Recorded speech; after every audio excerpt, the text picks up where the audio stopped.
नमस्कार दोस्तों। आइए बात करते हैं शेयर मार्केट के बारे में। शेयर मार्केट क्या है, क्यों है, किस तरह से काम करता है, क्या फायदे क्या नुकसान है और आप इसमें किस तरह से पैसे इन्वेस्ट कर सकते हैं। ये मेरा कुछ चौथा या पांचवा फाइनेंशियल एजुकेशन के ऊपर वीडियो है। इससे पहले मैंने mutual funds, bitcoin, tax saving पर भी वीडियोस बना रखे हैं जिन्हें आप आई बटन पर क्लिक करके देख सकते हैं। लेकिन आइए जानते हैं शेयर मार्केट के बारे में इस वीडियो में। स्टॉक मार्केट, शेयर मार्केट या इक्विटी मार्केट, इन तीनों का एक ही मतलब है दोस्तों। ये वो मार्केट होता है जहां पे आप किसी कंपनी के शेयर्स खरीद सकते हो या बेच सकते हो। शेयर्स खरीदने का मतलब है कि आप किसी कंपनी में कुछ परसेंट ओनरशिप खरीद रहे हो, यानी कुछ परसेंट आप उस कंपनी के मालिक बन रहे हो। यानी उस कंपनी को अगर प्रॉफिट होगा तो कुछ परसेंट उस प्रॉफिट का आपको भी मिलेगा। उस कंपनी को अगर लॉस होगा तो कुछ परसेंट उस लॉस का आपको भी सहना पड़ेगा। सबसे छोटे स्केल पर मैं आपको इसका एग्जांपल बताऊं तो दोस्तों, मान लो आपको एक नया स्टार्टअप खोलना है। आपके पास 10,000 रुपए है लेकिन वो काफी नहीं है, तो आप अपने दोस्त के पास जाते हो और कहते हो कि तू भी 10,000 रुपए लगा और हम 50-50 पार्टनरशिप करेंगे यहां पर। तो आपकी कंपनी का जो फ्यूचर में प्रॉफिट होगा 50% आपको मिलेगा, 50% आपके दोस्त को मिलेगा। इस केस में 50% शेयर्स आपने अपने दोस्त को दे दिए इस कंपनी में। यही चीज बड़े स्केल पर स्टॉक मार्केट में होती है। बस फर्क यह है कि वहां पे आप अपने दोस्त के पास जाने की जगह पूरी दुनिया के पास जाते हो और कहते हो कि आओ मेरी कंपनी में शेयर्स खरीदो। शेयर मार्केट्स की शुरुआत आज से करीब 400 साल पहले हुई थी दोस्तों। 1600s के टाइम पे एक डच ईस्ट इंडिया कंपनी थी। जैसे एक ब्रिटिश ईस्ट इंडिया कंपनी थी, वैसे ही एक डच ईस्ट इंडिया कंपनी भी थी, जो कंट्री आज के टाइम पे नेदरलैंड्स है। उस जमाने में दोस्तों लोग शिप्स के द्वारा बहुत एक्सप्लोरिंग किया करते थे। पूरा दुनिया का नक्शा डिस्कवर नहीं हुआ था, तो ये कंपनी शिप्स भेजती थी अपनी दूसरी दुनिया की खोज करने के लिए, ट्रेड करने के लिए दूर दूर तक। तो ये हजारों किलोमीटर का सफर होता था जहाजों में बैठ के। इसके लिए बहुत सारे पैसे की जरूरत होती थी। ये पैसा किसी भी एक इंसान के पास इतना नहीं था उस टाइम पे। तो इन्होंने ओपनली ऑफर किया आम लोगों को कि आओ हमारे जहाजों में पैसा लगाओ, हमारी शिप्स में पैसा लगाओ, कि जब ये शिप्स इतना लंबा सफर तय करके किसी और देंगी, वहां से जो भी खजाना ये लेकर आएंगी, जो भी पैसे ये कमा कर आएंगी, तो एंड में कुछ शेयर आपको मिल जाएगा उन पैसों का। लेकिन यह काम बहुत रिस्की होता था दोस्तों, क्योंकि उस टाइम पर आधे से ज्यादा जहाज तो वापस लौट कर ही नहीं आते थे, गुम हो जाते थे, टूट जाते थे या लूट लिए जाते थे, कुछ भी होता था उनके साथ। तो इन्वेस्टर्स ने देखा यह काम बहुत रिस्की था यहां पर। उन्होंने डिसाइड किया कि एक जहाज में पैसे लगाने से अच्छा 5-6 जहाजों में पैसा लगाओ, कि चांसेस तो ये हो कि कुछ एक ना एक तो उनमें से वापस आए यहां पर। और एक जहाज दोस्तों मल्टीपल इन्वेस्टर्स के पास जाकर ये पैसे लेता था। तो ये कहीं ना कहीं एक तरह से शेयर मार्केट क्रिएट हो गया। ओपनली बिडिंग्स होती थी वहां पर जहाजों की, वहां के डॉक्स पर। डॉक्स वो जगह होती है जहां से शिप्स निकलती हैं। देखते ही देखते दोस्तों सिस्टम बहुत सक्सेसफुल हो गया, क्योंकि कंपनीज को जो पैसों की कमी होती थी वो आम लोग पूरी कर देते थे और आम लोगों को यहां पर और ज्यादा पैसे कमाने का मौका मिल जाता था। आपने हिस्ट्री की किताबों में पढ़ा ही होगा कि ईस्ट इंडिया कंपनी और डच ईस्ट इंडिया कंपनी कितनी अमीर बन गई थी उस टाइम पर। और आज के दिन दोस्तों ऑलमोस्ट हर कंट्री में अपना एक स्टॉक एक्सचेंज है और हर कंट्री स्टॉक मार्केट पे बहुत डिपेंडेंट बन गई है। स्टॉक एक्सचेंज वो जगह है, वो बिल्डिंग है जहां पर लोग कंपनीज के शेयर्स को खरीदते हैं और बेचते हैं।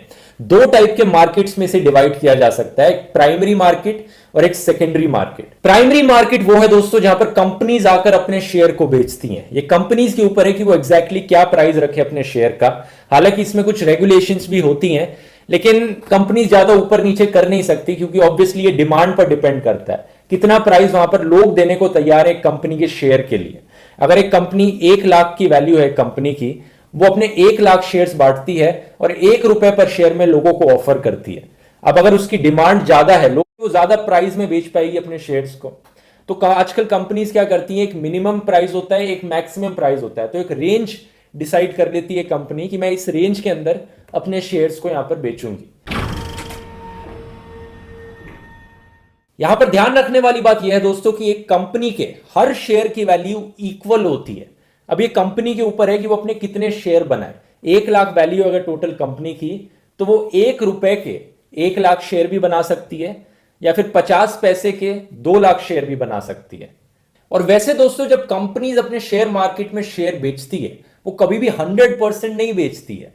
जो एक ओनर होता है वो हमेशा मेजॉरिटी ऑफ द शेयर्स तो रखता ही है, ताकि उसकी डिसीजन मेकिंग पावर रहे। अगर आप सारे ही शेयर्स बेच डालोगे, तो जितने लोगों ने शेयर्स खरीदे हैं सब ओनर्स बन गए उस कंपनी के, सब मालिक बन गए उस कंपनी के, तो वो सब डिसीजंस भी ले सकते हैं उस कंपनी के लिए। जिस जिस इंसान के पास 50% से ज्यादा ओनरशिप रहेगी वही डिसीजन ले पाएगा एक कंपनी के लिए। तो इसलिए जो फाउंडर्स होते हैं कंपनीज के वो प्रेफर करते हैं कि 50% से ज्यादा शेयर तो अपने पास ही रखें। जैसे फेसबुक का करीब 60% शेयर मार्क जकरबर्ग के पास ही है। अब जिन लोगों ने कंपनी से शेयर खरीद लिए, अब ये शेयर ये जाकर और लोगों को बेच सकते हैं। इसे कहते हैं सेकेंडरी मार्केट दोस्तों, जहां पर लोग अपने आप में शेयर्स को बेचते खरीदते हैं, शेयर्स की ट्रेडिंग करते हैं। प्राइमरी मार्केट में कंपनी ने एक प्राइस सेट कर दिया था अपने शेयर का। अब सेकेंडरी मार्केट में कंपनी कुछ नहीं कर सकती अपने शेयर प्राइस का। अब ये शेयर प्राइस ऊपर नीचे होते रहेगा ये देखकर कि डिमांड कितनी है लोगों की किसी शेयर को खरीदने में, सप्लाई कितनी है उसकी। तो डिमांड और सप्लाई को देखकर सेकेंडरी मार्केट में शेयर प्राइस अब ऊपर नीचे होते रहेगा। ऑलमोस्ट हर बड़ी कंट्री में अपनी एक स्टॉक एक्सचेंज होती है। इंडिया में दो सबसे पॉपुलर स्टॉक एक्सचेंजेस हैं। एक है बॉम्बे स्टॉक एक्सचेंज जिसमें करीब करीब 5400 कंपनीज रजिस्टर्ड हैं, और एक है नेशनल स्टॉक एक्सचेंज हमारा जिसमें 1700 कंपनीज रजिस्टर्ड हैं। अब इतनी सारी कंपनीज एक स्टॉक एक्सचेंज में रजिस्टर्ड हैं। अगर हमें ओवरऑल देखना है कि एक स्टॉक एक्सचेंज में सारी कंपनीज के शेयर प्राइसेस ऊपर जा रहे हैं या नीचे जा रहे हैं, ये कैसे देखा जाए, इस चीज को मेजर करने के लिए दोस्तों हमारे लिए एक मेजरमेंट बनाई गई है सेंसेक्स और Nifty. Sensex Bombay stock exchange की टॉप 30 कंपनीज का एक एवरेज ट्रेंड दिखाता है कि एवरेज आउट करके उन सारी 30 कंपनियों के शेयर प्राइस ऊपर जा रहे हैं या नीचे जा रहे हैं। सेंसेक्स का फुल फॉर्म सेंसिटिविटी इंडेक्स भी यही दर्शाता है। सेंसेक्स का जो नंबर है दोस्तों कि आज ये 40,000 के करीब पहुंच चुका है, इस नंबर की खुद में कोई ज्यादा वैल्यू नहीं है। आप इस नंबर को हमेशा पास्ट से कंपेयर करके देखिए, तब आपको इसकी वैल्यू समझ में आएगी। क्योंकि ये जो नंबर है ये थोड़ा रैंडमली डिसाइड किया गया है कि शुरू में इन्होंने डिसाइड कर लिया कि ये 30 कंपनीज का इस वक्त ये शेयर वैल्यू है, तो हम इन सारे नंबर्स को कंपाइल करके हम कहते हैं कि 500 है ये। तो अब धीरे धीरे सेंसेक्स बढ़ के 40,000 तक पहुंच गया है पिछले 50 सालों में कुछ। तो ये दिखाता है कि पिछले 50 सालों में इन 30 कंपनीज के शेयर प्राइस में कितने ऊपर गए हैं प्राइसेस। ऐसे ही हमारा निफ्टी इंडेक्स है national plus 50, national stock exchange की टॉप 50 कंपनीज के शेयर प्राइसेस में क्या ऊपर नीचे का ट्रेंड दिख रहा है, ये निफ्टी दिखाता है यहां पर। अगर एक कंपनी को किसी स्टॉक एक्सचेंज पे जाकर अपने शेयर्स बेचने हैं तो इसे कहेंगे पब्लिक लिस्टिंग कराना उस कंपनी की। अगर एक कंपनी पहली बार कर रही है तो इसे कहेंगे आईपीओ, इनिशियल पब्लिक ऑफरिंग, कि पब्लिक को अपने शेयर्स पहली बार ऑफर करा रहे हो।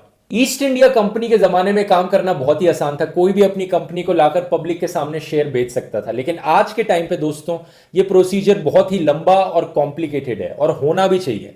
क्योंकि सोचकर देखिए स्कैम करना कितना आसान है लोगों को।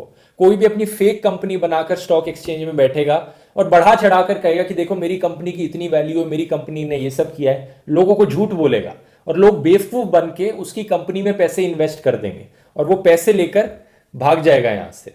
तो बहुत ही आसान हो गया ना स्कैम करना। और इंडिया ने दोस्तों हिस्ट्री में ऐसे बहुत से स्कैम्स देखे हैं, हर्षद मेहता स्कैम, सत्यम स्कैम, ये सब यही चीजें थी। लोगों को बेवकूफ बनाकर स्टॉक एक्सचेंज में लिस्टिंग कराई अपनी, पैसे लिए और भाग गए वहां से।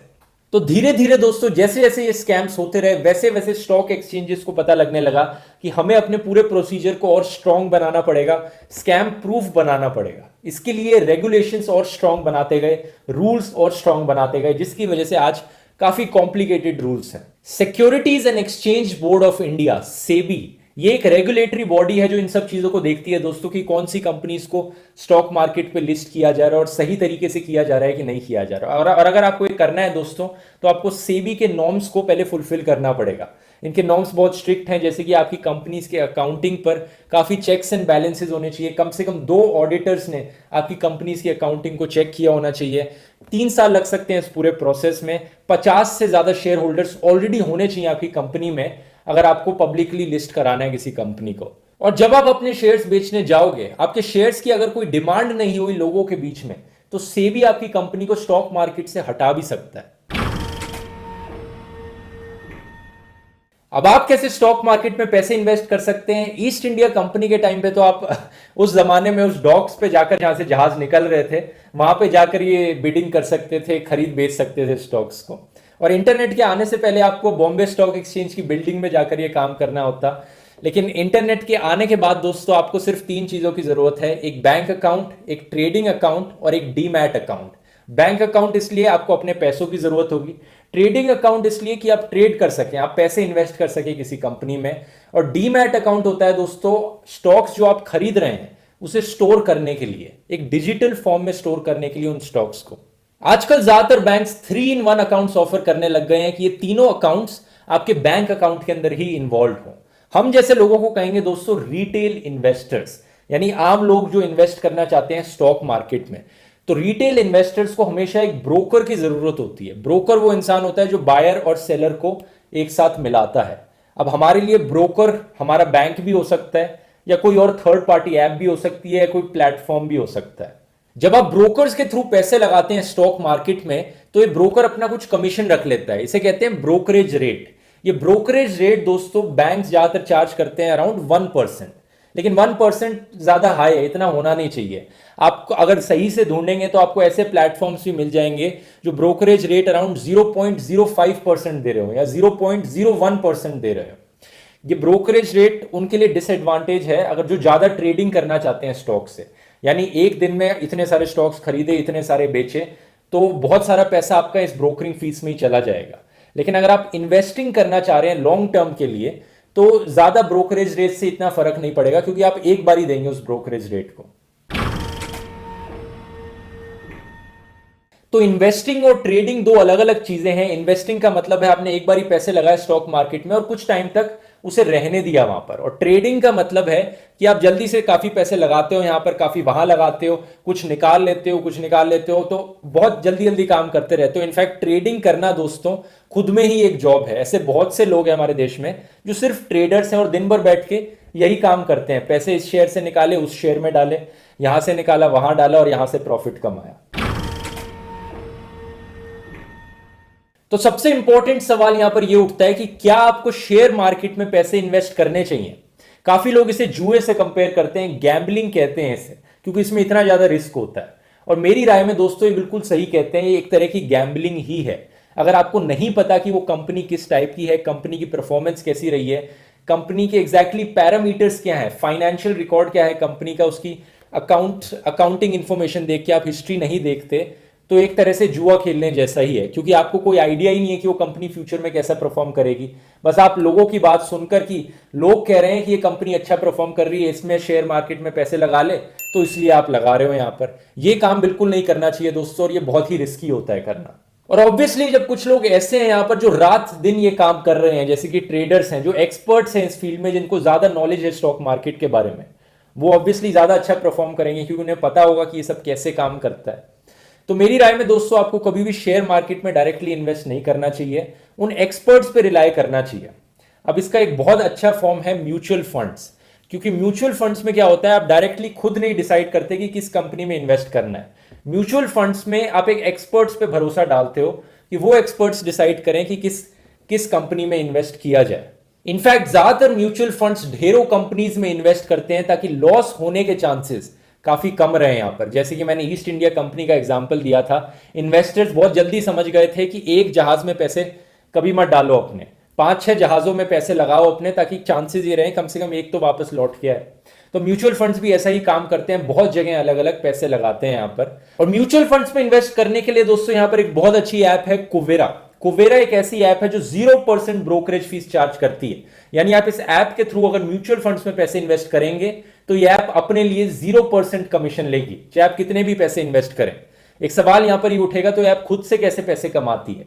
इस ऐप ने लिखा है दोस्तों कि ये अपने बाकी इन्वेस्टमेंट प्रोडक्ट्स बेच के पैसे कमाती है, लेकिन म्यूचुअल फंड्स में इन्वेस्टिंग इसने कंप्लीटली फ्री रख रखी है।